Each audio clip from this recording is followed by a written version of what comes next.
une scène qu'il avait à cœur de réussir.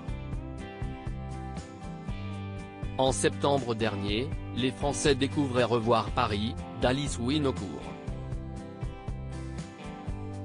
Une fiction déchirante sur le calvaire qui a suivi les attentats du 13 novembre 2015, pour les survivants des tueries parisiennes.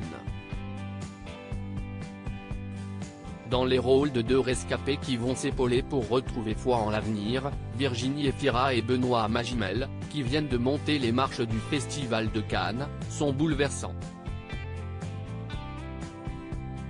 Dans ce drame, les blessures partagées par Mia et Thomas vont les rapprocher, au point de partager un moment d'intimité plein d'émotions.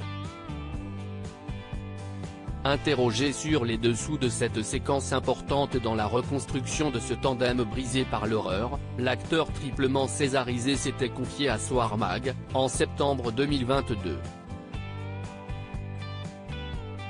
Pour notre scène d'amour, on avait tous les deux envie que ce soit spécial, que ça ne ressemble pas à n'importe quelle autre scène de jambes en l'air, avait expliqué l'ex-compagnon de Juliette Binoche. D'un commun accord, les deux acteurs avaient donc choisi la pudeur comme curseur afin de mettre l'accent sur les cicatrices maquillées sur nos corps. Ces deux âmes en peine se guérissent comme ça, avec leurs blessures, avait aussi souligné le comédien dont le nouveau film, La Passion de Dodin Bouffant, est en compétition pour remporter la Palme d'Or.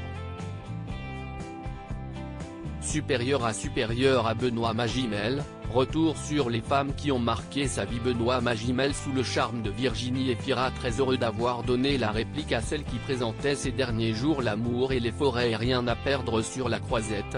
Benoît Magimel n'avait pas tari d'éloges à son sujet dans Soir Mag. Elle est époustouflante. Quand je vois son parcours en plus. Avait-il souligné avec enthousiasme. Bizarrement, on ne s'est pas rencontrés avant ce projet-ci. Elle est intelligente et apporte beaucoup de réflexion sur son rôle. Et franchement, ce n'est pas difficile de tomber amoureux d'elle. Avait-il aussi plaisanté.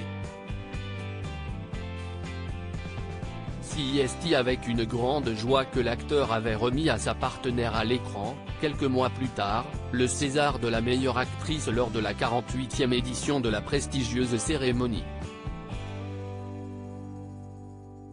Fortement applaudi lors de son passage sur scène, Virginie Efira avait aussi pu se réjouir pour son acolyte, également récompensé du César du meilleur acteur pour son rôle d'improvisation dans Pacifiction, d'Albert Serra. Pour la deuxième année consécutive, le compagnon de Margot Pelletier recevait le très convoité trophée. Mais cette distinction n'a pas fait l'unanimité sur les réseaux sociaux. Crédit photo, bord de Jacques Ovid.